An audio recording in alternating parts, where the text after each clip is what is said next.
Welcome to another episode of the NDURANZ Podcast, where we dive into the science, the strategies and the stories behind endurance performance. And today we've got a special episode where we're going to talk about some of the latest research that has been published in fueling and carbohydrate metabolism. And then we're going to answer some of the listeners' questions that we sent in. So there's going to be some great conversation and some great information to take away from this episode. And we've seen this carb revolution change over the past 4 to 5 years, or perhaps even longer, starting with the increase in carbohydrates beyond 60 grams an hour, multiple sources, fructose and glucose, and then testing where those limits lie, right up to ranges of 120, 150, even 200 grams of carbohydrates per hour. But now we're starting to question whether there's really any meaningful changes physiologically from those kind of uptakes, and really letting the athletes lead the way behind the research and allow the research to answer some of those questions. However, the work that Tim, my glamorous co-host, has undertaken takes us into a new era of carbohydrate intake, where some of his recent work looks on individualization approaches to carbohydrate oxidation rates. And also there's a brand new study that's just been published, which looks into the patterns and the effects of distribution of carbohydrate along a longer period of intense cycling. So I want to dive into that, and then we'll have the listeners' questions at the end. But good morning, Tim, and welcome. Hi, Alex. Sorry, I wanted to get a little bit of, a bit of background there before we dive into it, because I know there's lots to talking about, and you're, this is really what you've been working on over the past year, and it's been a pretty busy year for you, right? Yeah, I mean, it's always busy when you're a grown up. I think. We don't ever need to grow up. It just gets busier. Yes, exactly. Yeah, I was kind of, I think both the study about personalization and this one about different intake patterns, both have been completed in terms of data collection, I think 2 years ago. But it was just someone was very slow in writing it up. Don't blame me. And I think that, like I said at the start, sometimes, especially in professional sports, I think the athletes sometimes lead the way, or the case studies lead the way, whilst the research tries to catch up behind. Do you kind of see that in the world that you work in? I kind of don't think that's the case, actually. It's just like how you interpret the research, because what the athletes end up doing is then, in a way, kind of explainable by science most of the time. You just need to dig deep enough into the literature and know the literature and well enough that you don't find it like, oh, this is like groundbreaking or new, because it actually has been alluded to probably in some of the previous work, because after all, we now have more than 40 years of really intense research in the field of metabolism during endurance exercise. And most of the things have been researched over the years. Just to give an example of, like, we now talk about super high intakes. Well, Asker Jokendrup did a few studies with super high intakes during his PhD, and then in the years when he was very active at the University of Birmingham in the UK. And we just think that something new has been invented, but it actually hasn't. We're just going into circles, going from low carb to high carb to this type of carbs. And usually I think we would come to a similar conclusion. And I think it's just not knowing the literature well enough that you think that something is completely surprising and new at the moment. But those kind of ideas have been keeping recycled. And yeah, you just need to dig deep enough and you will probably find answers. And why do you think then it takes time? I suppose it might not be new, maybe in professional or elite sports, but why do you think it takes time to come out to the general public and the amateurs where it's then, a prescription or it's the guide that we need to do? Is that just, communication of that information? And like you say, there's only a few of you that do really dig into the literature. I think it's really difficult because if you think about a practitioner that works with those athletes and you think that they know what there is to be known about nutrition, while they read consensus statements, they read literature reviews, and while literature reviews are well written and much needed, the problem is that they are not as nuanced as you might want them to be. So they are great for giving general recommendations. So let's say 90 grams per hour works for most people. But then within that, you have studies that try different things. And for some reason, this did not end up in general recommendations. And there was probably a good reason for that. But as a reader, you do not understand that. Because you need to really go study after study to actually understand what they have been doing in those instances and why they decided what they decided in the end. And when you work with applied world, you just simply don't have the time to be reading all the papers like we scientists can try to do. So we are kind of, it's a tough one. And also like in the applied world, you need to kind of give recommendations that are like specific to the individual, whereas you are giving out like in the literature, you always have the like one size fits all approach. At least this is how currently the articles are probably written. And these just don't give you the full picture, I think. So I think it's really difficult to be actually a practitioner that is up to date with all the evidence, or it's pretty much impossible, because unless you spend all the days reading and even doing research, you just don't have the time to actually work with athletes at the end of the day. Well, hopefully some of this will just help disseminate some of that information for the listeners out there and get an insight into some of the work that has been done. So I kind of want to dig into that research and really get to the paper that's just been published. But I think it would be really good actually to go back just to set the scene and lead into this work, is that for the listeners out there, earlier in the year we had Gareth Wallace on talking about this particular study, which was a great episode. So go back and listen to that if you want some more details. But you published a study that looked into exogenous carbohydrate oxidation rates. Do you want to just give the listeners a brief of that and what really came out of that study? So this study was probably one of the first studies in the field that actually tried to personalize the intake, because we know, and looking at, I just mentioned that all the guidelines that are out there are one size fits all approach. So we know that on average, around 60 grams of glucose or glucose polymers, so such as maltodextrin, can be absorbed during exercise.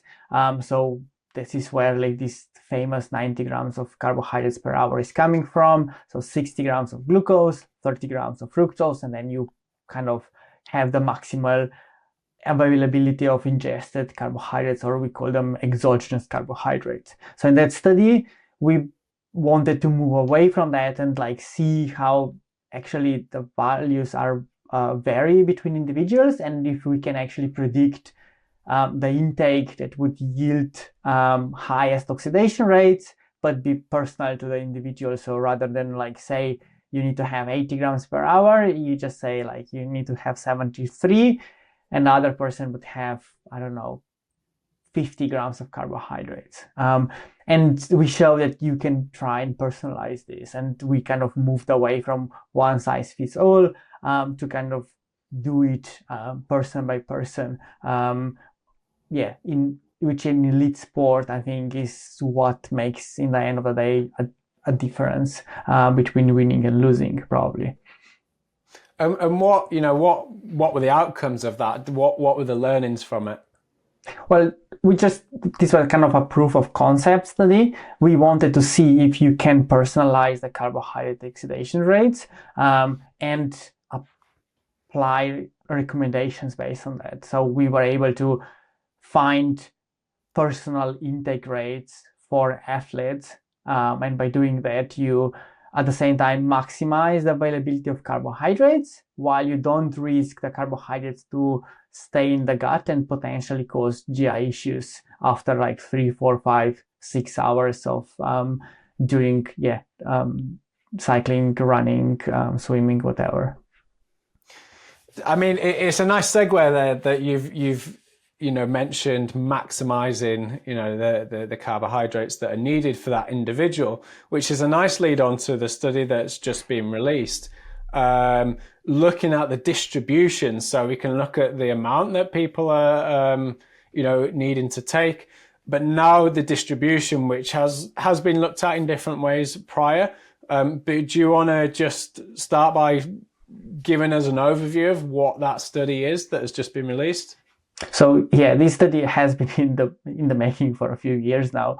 It's actually been a master's project of two of my students in Slovenia, from two different universities actually. So they did a data collection there, which was a really cool experiment. So what we did was we tried to see how different ingestion patterns affect performance during a simulated cycling race. So what does this mean? We wanted to pretty much see if you start with high carbohydrate intake from the start, and reduce it towards the end, or have a constant intake, or increasing it over time. And every single strategy could have its own like rationale why you would do something like that. So you would increase the intake over time, which was kind of my preferred version, is that, well, at the start of exercise, you have plenty of glycogen stored in the body. And the body will preferentially use those carbohydrate stores. So having more of the ingested carbohydrates is not needed. And you want to maximize the carbohydrate availability for when you start doing, you go on the final climb, let's call it. So you increase the intake over time, so that for the same amount of carbohydrates, you get the most when it comes to actually doing the performance bit, which is at the end of exercise. Then the second one is the normal one, which would be have the same amount every 20 minutes, every 15 minutes or whatever, and see whether this would be the best option. And then you have the decreasing one, which is you start high, but then you start going lower and lower, because this might mean that gut will be less full towards the end, and you would feel better because you would have less carbohydrates in the gut. Also, starting high in carbohydrates would mean that you would start using those carbohydrates as quickly as possible, meaning that you might save some glycogen that way. So that was kind of the crux of the study. So, and I suppose, again, just for completeness, there are a couple of studies that have been out which have addressed somewhat of a similar methodology. But so back in 2020, Stephen Mears looked at, running for 100 minutes, where they changed the intake to either a larger dose at 20 minutes or small frequent doses at 5 minutes. And also this year, Jones looked at 180 minutes of cycling, where they had 90 grams an hour in total. But again, they looked at either 15-minute or 30-minute periods. So ingesting larger amounts or smaller amounts and more regular. And those two, in a way, I suppose they don't necessarily conflict, but it adds a picture to what we're looking at here. And the Mears paper saw increase in oxidation rates when taken at the 20-minute period rather than the 5-minute period. So higher dose saw greater oxidation rates. And then the paper by Jones this year didn't really see any impact on physiological responses.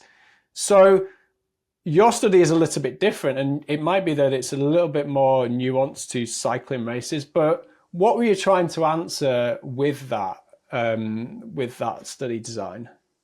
So yeah, like when you start like thinking about the study design, you want to, in a way, do it as applicable to the real world situations as possible, and like have a specific goal in your mind. So in our case, what we wanted to do was do a cycling race simulation. So do something similar than what the athletes would do.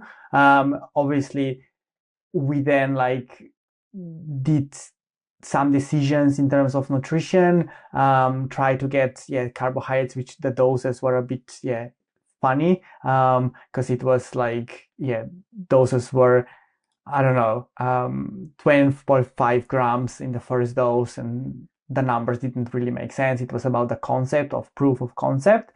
But what previous studies did was, and it's like specific to the like context, for instance, Mears study, they looked at a relatively short exercise, so 100 minutes, with either carbohydrates every 20 minutes or every 5 minutes. The difference being that when they had every 20 minutes, so the dose of carbohydrates per eating or per sitting or per dose was higher, and they also had initial dose was bigger, so they got carbohydrates at time point 0, whereas in the 5-minute condition they got the carbohydrates also at time point 0, but the dose was smaller, so that 5-minute dose was always lagging behind, and it was only 100 minutes of exercise. And we know, and we do, when we do sports nutrition studies in terms of exogenous carbohydrate oxidation rates, we always usually give a big bolus at the start of exercise to saturate the transporters,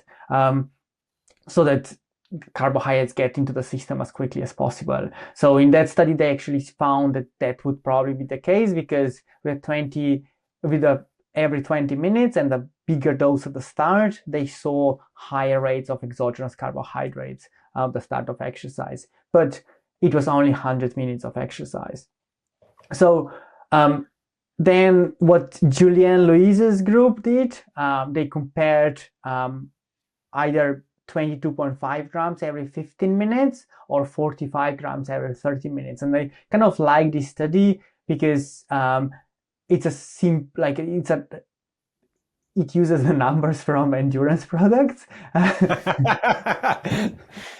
Plug that. To get to 90 grams per hour. And you can basically see that there is no difference whether you have the carbohydrates every 30 minutes in a 45 gram dose, or you have a half a unit, or whatever we call it, 22.5 grams every 15 minutes. So there would be no perceptual responses, differences, perceptual responses, substraction oxidation rates, physiology and gastrointestinal comfort. So there were no differences there, which is kind of like, nice. Nice to see, because this is what I would think as well. So what we tried to do was a bit of doing a cycling race, and what we did was 3 hours of cycling plus 2 performance tests, and these 3 hours of cycling were not steady state, and I think this is really important.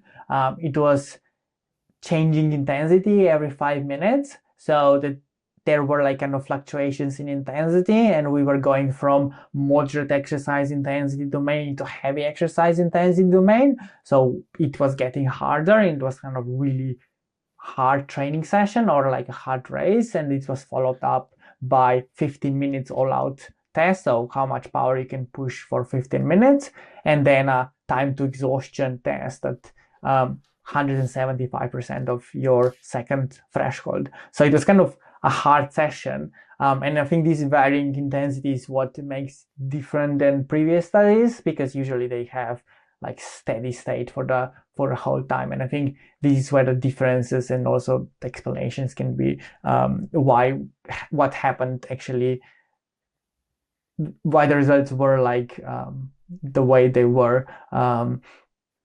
It come from, so that basically the design of the study, the cycling protocol.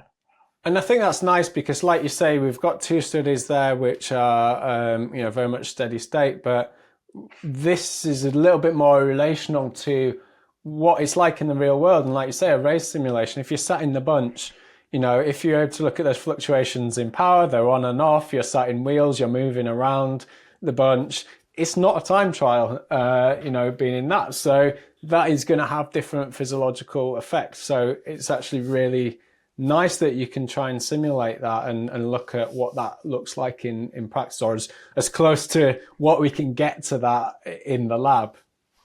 Yeah, exactly. But interestingly, against our hypothesis that one would be better than other, I started calling this study a reliability study because pretty much this was the nickname that I've been using for the last 2 years, because there were actually no differences in the performance whatsoever. So whatever you do, as long as you have 90 grams per hour, that should work pretty much. That's the conclusion of the paper. So what, based on the previous two there that we spoke about, where one showed something and the other didn't really show something, before you're going into this, what did you think was going to work? What was your hypothesis prior to that?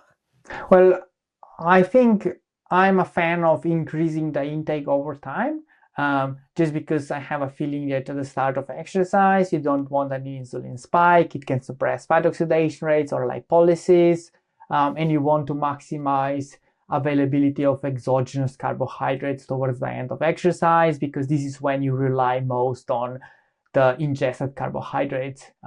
So when you are going all out after 3 hours, the carbohydrates that will be used will be pretty much glycogen from the liver and the carbohydrates coming from the drink, because muscle glycogen stores should be relatively low and depleted by then.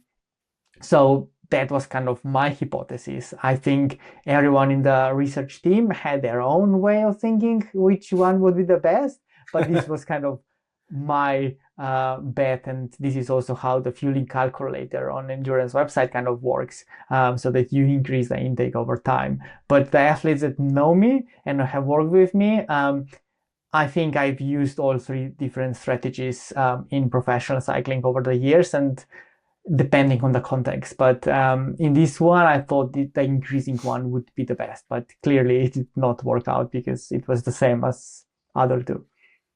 But that answers a question. I think you alluded to it not so long ago, that practical takeaway for the listeners there is that it doesn't really matter, so long as the intake is appropriate. And then it probably, please add to this and correct me if you think differently, but it probably applies, the context applies more, what's your situation? How can you tolerate things?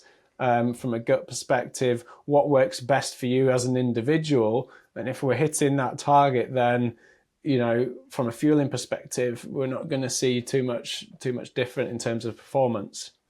Yeah, exactly. I think when you have like an athlete that goes into the proper race, that is not like individual time trial, which I would consider like triathlon to be something like that, so that it's kind of pacing is pretty constant and very predictable. In cycling, road racing, that's just not the case. What you want to pretty much do, I think, is not start too late with the carbohydrates, because we know that delaying the intake by a long time is not the best thing. But gradually increasing the intake probably would work as good as any other strategy. But the important thing is like to get the carbohydrates in. So sometimes you have like a race, let's say a classics race. You might expect, you have cobble section later in the race. Well, what do you do about this? Like you can't expect the rider to be opening a gel when something is going really hard, and there is like decisive move to be had or to happen in the peloton. So perhaps you need to anticipate that in advance and have more carbohydrates before that, to actually like then be able to have a period of like 30 minutes or 40 minutes without any intake. So you fueling in front of that and then fuel after again, or do the reverse so that you have more carbohydrates later.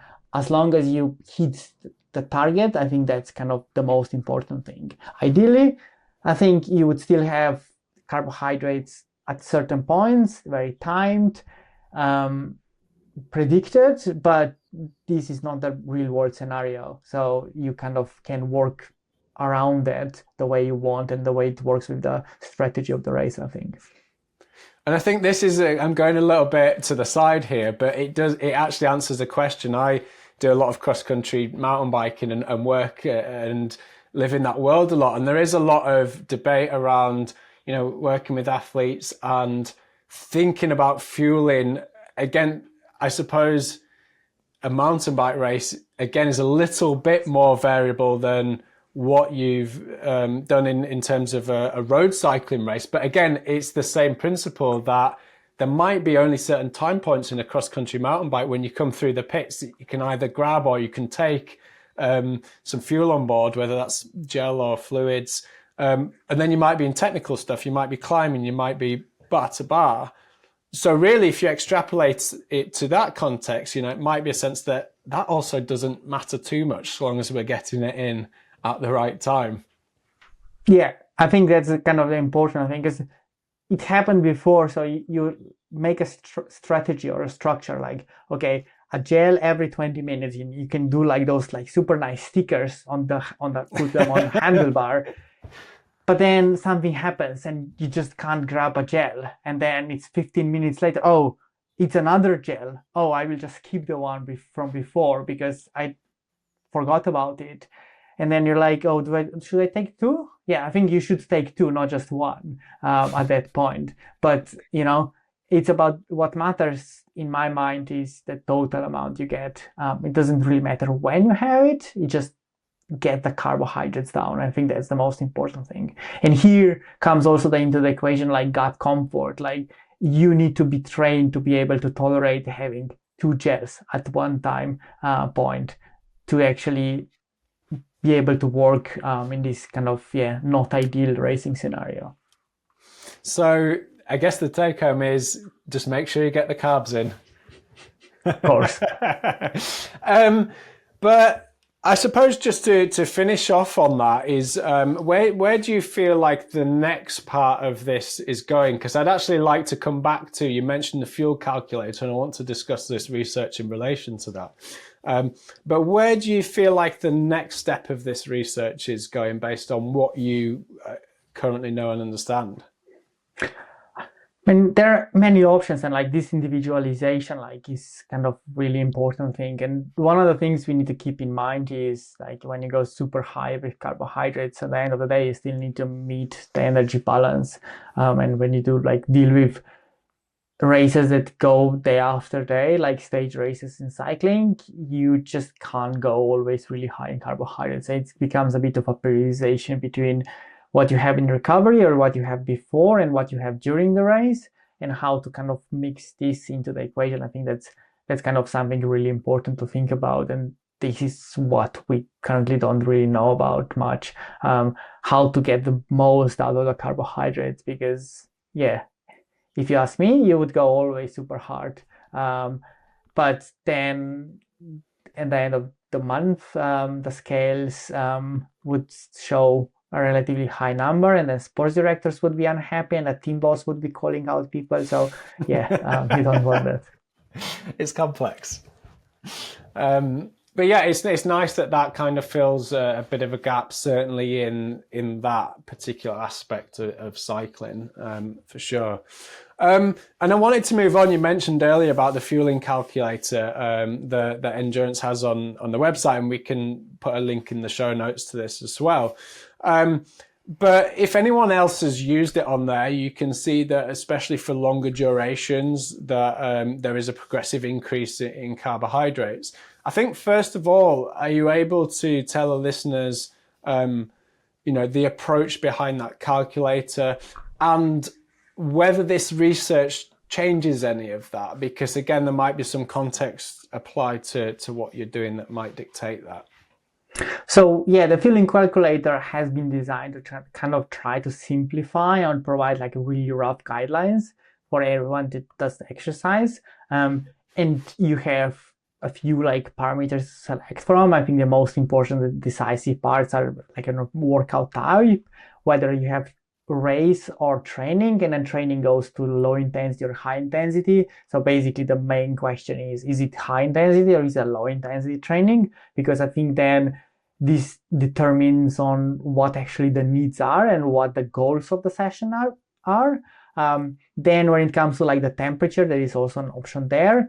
It just provides you with different recommendations in terms of fluid and types of carbohydrates, which I'm not going to delve into today.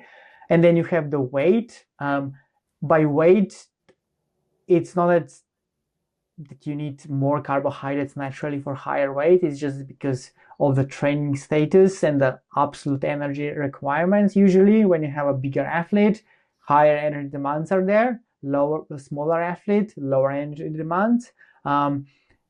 But equally, if you have a really strong, really light athlete, you might want to jump one category above. It's just like made for general public, I would say, like moderately to highly trained individuals. And I did not want to go overload people with carbohydrates or like prevent going too low. But if you just like give two examples to see what to say, like what I'm talking about. So if I go select like the training session, intensity is low, temperature moderate, your weight 60 to 75, so average, and then workout duration like 4 hours.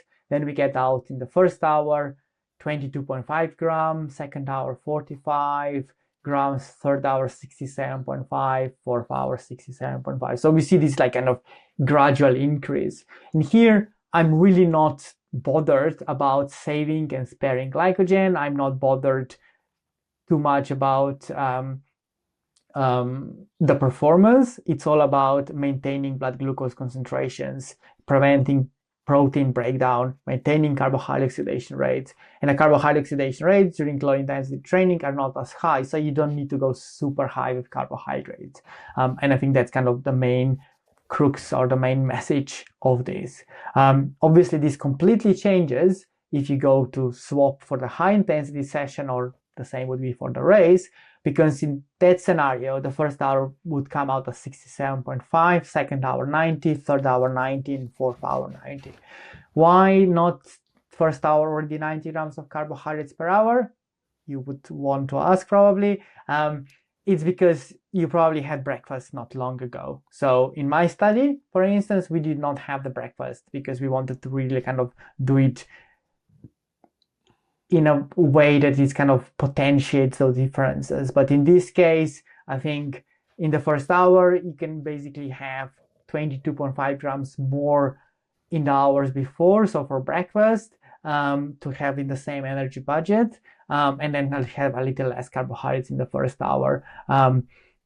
Whereas the second, third, and fourth, you kind of almost go maximal dose, so 90 grams per hour, because the intensity is so high. And then 5 hours would be very similar. And this is kind of the idea about it. So the first hour is a bit lower. It's not zero. It's not even half. It's like just a little bit, tiny little bit less, which I think still makes sense.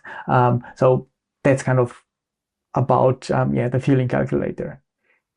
And I guess in a way, what you've looked at in this study just there is the distribution of those. Whereas if we're looking at the calculator, we're just looking at quantities there, and not necessarily whether we have, if we split an hour and we're trying to get 90 grams in, whether we have 45 at 20 minutes and 45 at 40, or whether we have 90 at 30 minutes. I guess that's what that study is inferring, whereas this is actually just looking at just quantities over the different time frames within there. Yeah, I think because I wanted to also think about the overall what you want to achieve and the actual energy availability. I did not want to go too high. So for instance, if you have 75 plus kilos in this case, the amounts actually would go higher, because I think like really powerful athletes can go above 90, but majority of them wouldn't. So yeah, that's why I did not go with in the first instance. But it's I think it's very nuanced, and it's more than just what one study shows. Like that's what I was saying earlier. It's about kind of looking at it not just from the one problem you have perspective, but you need to like look at the overall picture, what you really want to achieve, what the goals of the session are, and look at all the evidence, because we know that reducing carbohydrates before exercise would also negatively affect performance. So now you need to get both best of both worlds, pack it into one. And this is when things can become a bit complex and down to interpretation of the results. And as you can see, even in our case, we had 3 different hypotheses. Probably each member of the research group had their own. And everyone was wrong. So yeah, it's a bit of a, well, yeah, that's Nice. just how it is. So really, we wouldn't necessarily change anything or our approach in with respect to the fueling calculator. No, I don't think so. Like I still stand for the position that for low intensity session, it makes sense to go kind of gradually increase the intensity low. I've seen it that even small spikes in glucose cause an increase in insulin, affect lipolysis. And also we know that this is not the best in terms of training adaptations, and we need to make sure that low intensity session maintains or is the low intensity session. There is no sprint towards the end or anything like that, because then it becomes a different type of session. And low intensity sessions, that's a metabolic stress that basically drives adaptations, whereas high intensity sessions, it's the mechanical stress that I think drives most of the adaptations, if that makes sense. And that really shows why context is king. Context is key to the things that we do. Yeah. I think the results might be different if we had steady state and then a time trial. But we did not, because we intentionally decided to do a race simulation. Did we make a mistake? I don't think so. It's just that in the end, it didn't work out the way it did. Yeah. Well, thank you for taking us through that latest release, and I'm sure we can link that on the show notes as well once that's in the public domain for people to read in their own time. But we'll move on to some of the listeners' questions now. So thank you for everyone who sent in a question. We've selected a few out of that we feel will be interesting and quite common questions. Sorry if we didn't necessarily able to get to your question. But hopefully there'll be, again, some good information to take away from this. So we've got some different sports, Tim, which will also be quite interesting, not cycling to start with. But we're going to look at swimming, which I also think is going to be quite interesting and quite fascinating in looking at some of that. So I will start with the questions on swimming. So the first question is, how is fueling for swimming different from cycling or running? I don't know. In theory, it should be the same, but who knows? Well, okay. So the questions that follow up from this is, how should someone fuel for the swimming portion of a triathlon? Yeah, that's something that like kind of ties nicely to what we've been discussing just now. So obviously in triathlon, the swimming part is when you don't really have access to the bottles, you don't have time to open a gel and need something during this period, whatever long it is. So you need to kind of think in advance what you're going to do. So you kind of want to, at least in my mind, kind of preload yourself with carbohydrates, so that then the carbohydrate gets slowly absorbed during the swim, and then as soon as you finish the swim, you can like increase the amount quite significantly to fill up the gut and release as many carbohydrates into the bloodstream as quickly as possible. So this is how I usually approach that triathlon event. So start plenty of carbohydrates before, have a gel on the start line pretty much, and then as soon as you enter the transition zone, you can start fueling. And the first bolus is not like a few sips of the drink, but you definitely have a gel to actually fill out the gut as quickly as possible. So I think that would be my answer. And I think to add a little bit of context, since that's what we were talking about earlier to this, from my own experience, I guess it depends on the type of triathlon you're doing, because it ranges from, Olympic middle distance 70.3 right up to Ironman or long distance, where those swim ranges can, some of the front group are like 18 to 20 minutes. Olympic age group might be a bit longer, but ranging between 20, 30 minutes, right up to, Ironman or long course, where, the elites or the fronts are between 45 to an hour. But from beyond there, athletes from an age group and different age categories can be anywhere from the hour mark to 2 hours in some cases. So there really isn't a lot, like you say, that can be done, but prior and post of that. Would you change things in any ways based on that?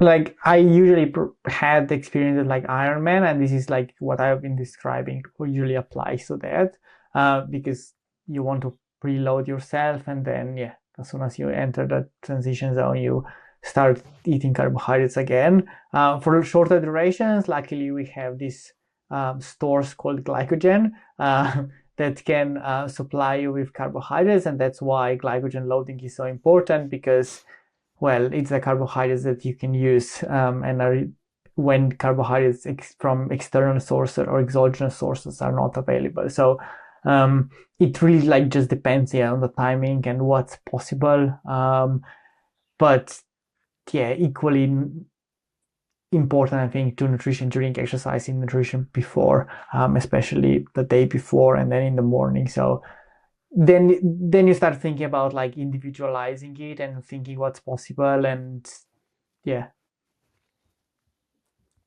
So I'm going to change it ever so slightly on the next question, but rather than triathlon, we're thinking about open water swimming event. And these, whether we're talking recreational here, I don't know the reason behind the question, because open water swimming could be anything from a K to, if we look at open water competition of being the 10K. Those are, again, two quite different events that we might want to consider. Now, just for, I suppose, out of interest, if we think about the 10K event or a longer distance, those type of events have an aid station. They have a floating platform with the bottles, which always amazes me. I don't know if you've ever watched it, but the ability to see and grab a bottle and take a drink and continue swimming is quite something. But would you take any different approach for a swim event like that, other than just being able to take on what you can at those points or those feed stations within a race? Would you put the concentration really high in that drink, or how would you go about that? I think here you need to pretty much do the least number of stations and have a really good plan, so that you know what you need to do.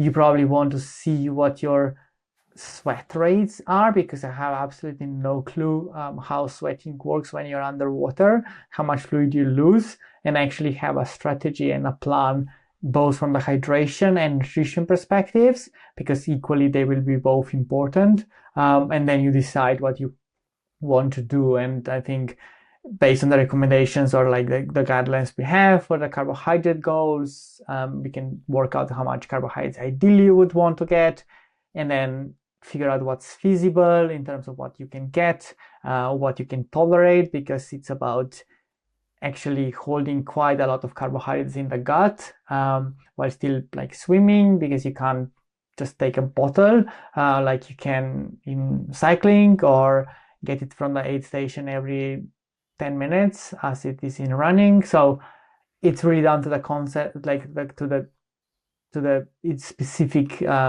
competition or event, and then work out the plan. And I'm really not that experienced in swimming because my leg just go underwater and yeah.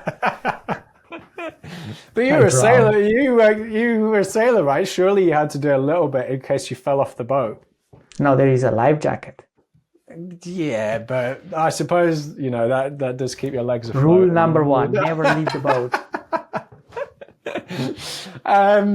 Cool. And what is commonly, it's a very common trait with swimmers is about early morning sessions.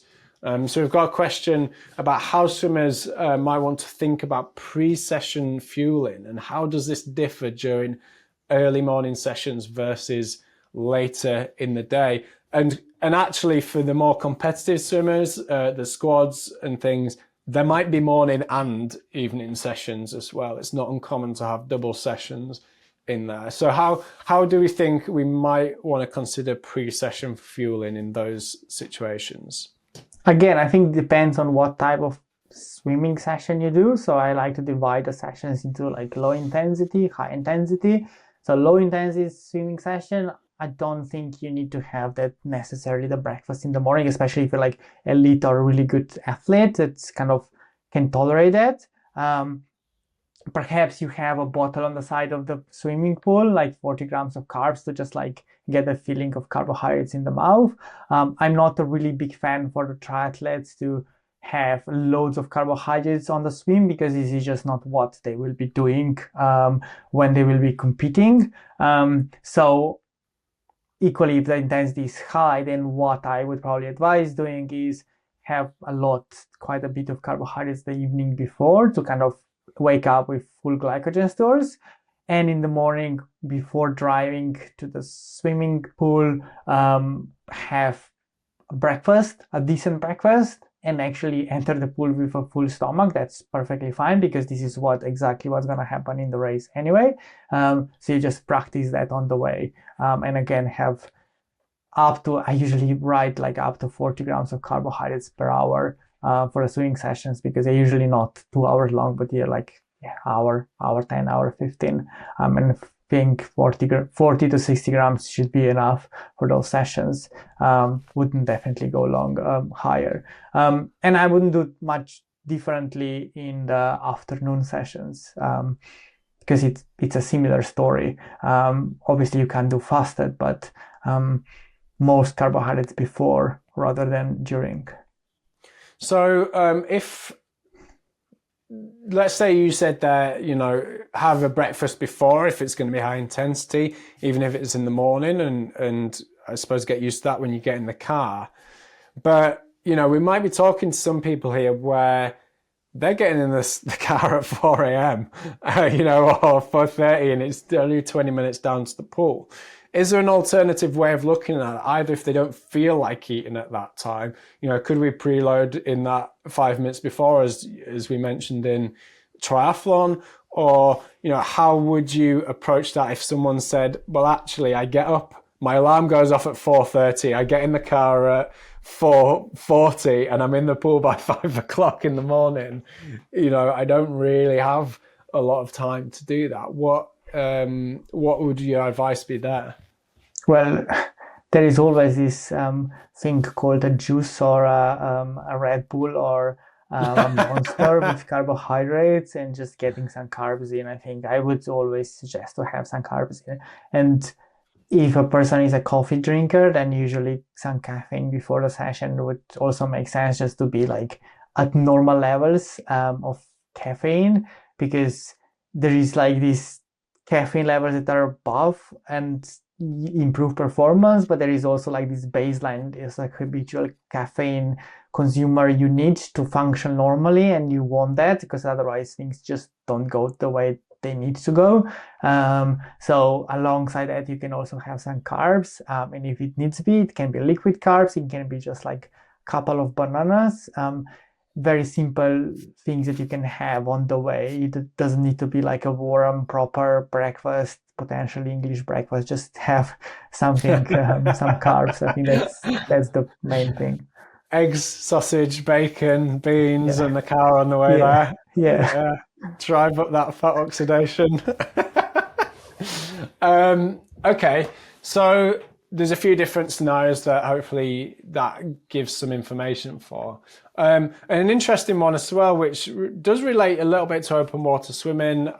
Some pool, it depends what pool you go to, but does the water temperature affect how you might fuel for it? You know, sea, pool, different temperatures, different locations. And, you know, a lot of those open water, it depends on whether it's amateur or elite level, are non-wetsuit. So you don't get that, you know, that thermal feel from it. You might be straight into that cold water and having to work hard. Do you think that that should change at all?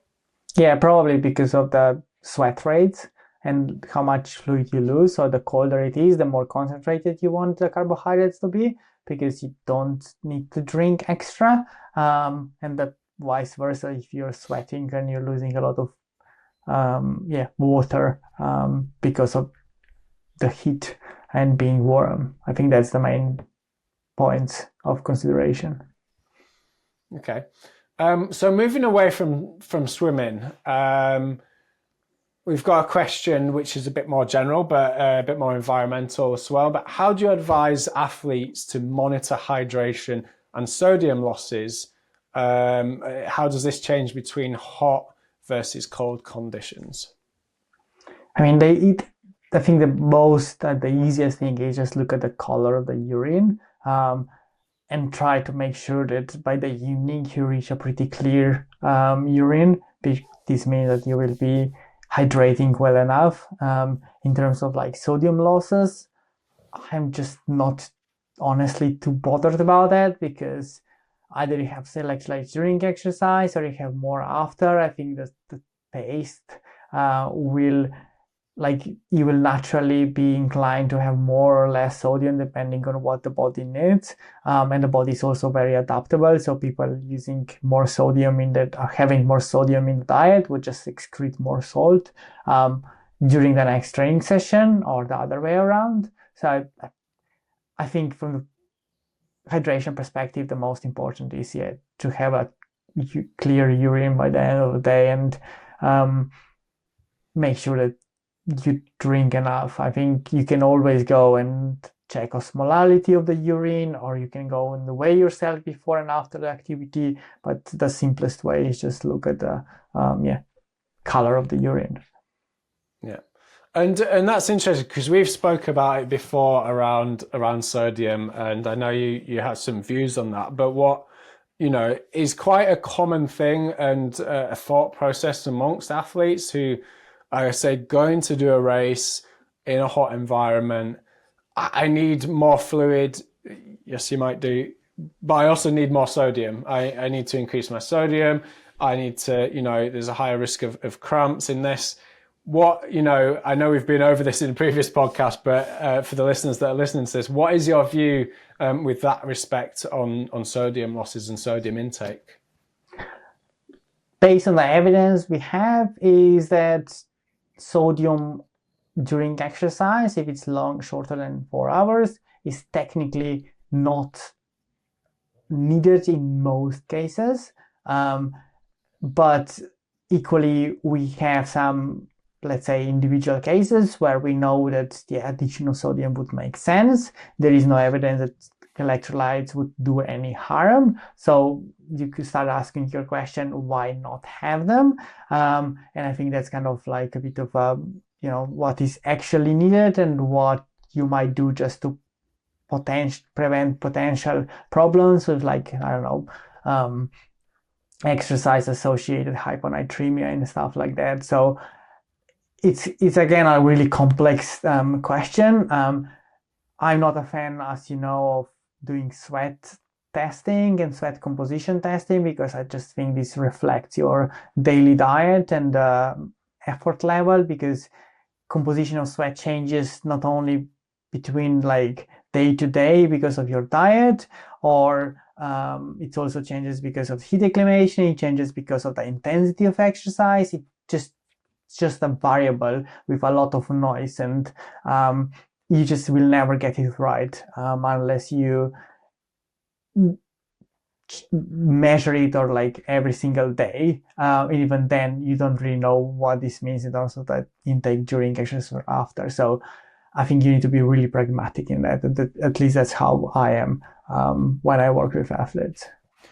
So really a general perspective then is it's okay to take some electrolytes, some sodium, some electrolytes, and it's probably recommended during longer duration races to avoid hypernatremic effects, so low sodium in the blood, which actually, I was reading something recently, and I think it was around the Comrades Marathon in South Africa, and actually there's higher incidences of hypernatremia than dehydration.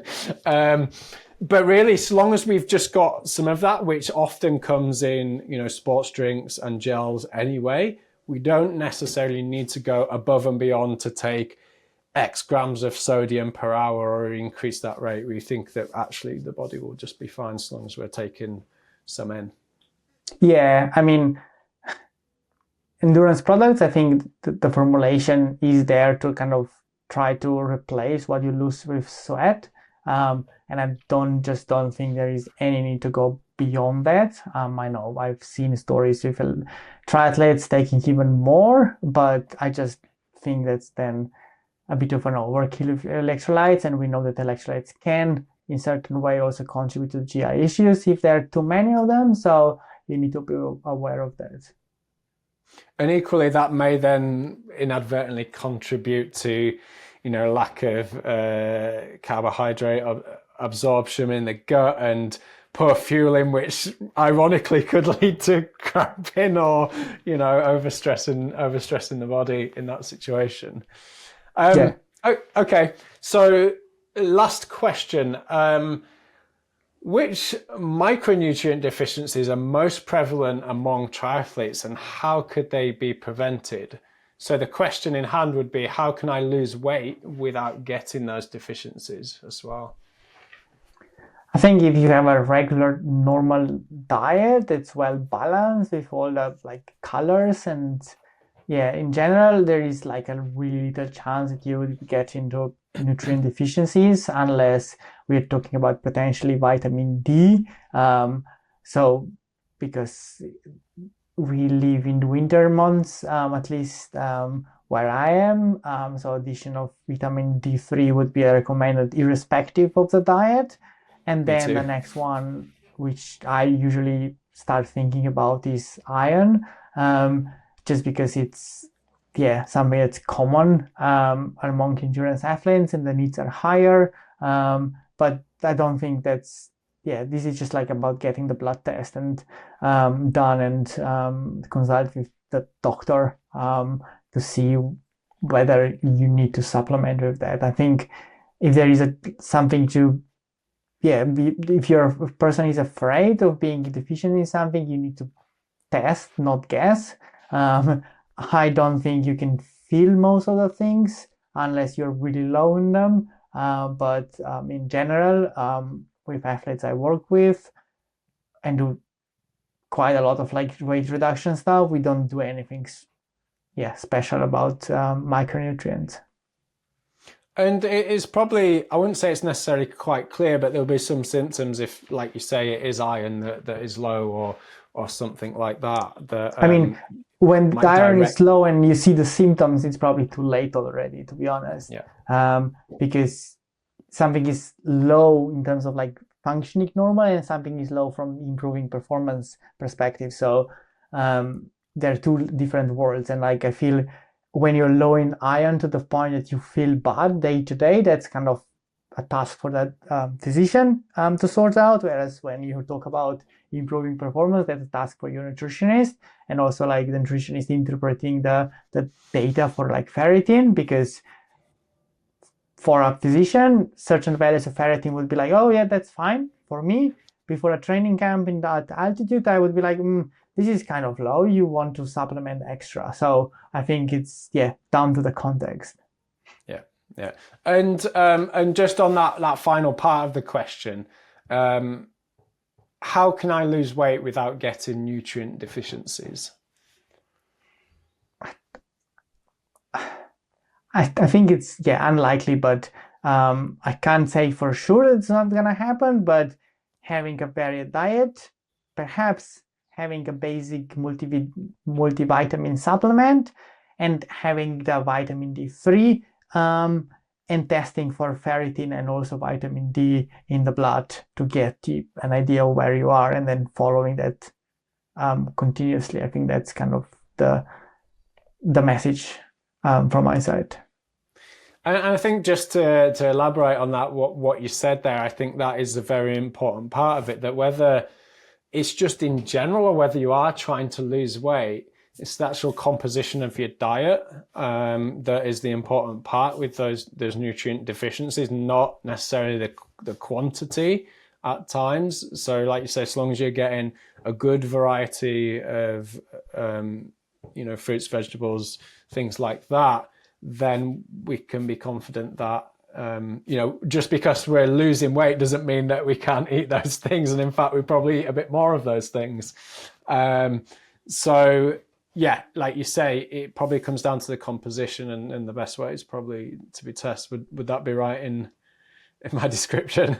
Yeah, I would say so. I mean, when you're trying to lose weight, I think what should change is the amounts of carbohydrates coming from pasta, amounts of fat coming from meat, not the amount of veggies you have in your diet. That should stay constant, or even increase potentially, because you want to fill up yourself more than you kind of reduce the hunger. So technically, the micronutrient intake should remain the same or actually increase, not the other way around. Well, thank you for all the listeners that sent their questions in.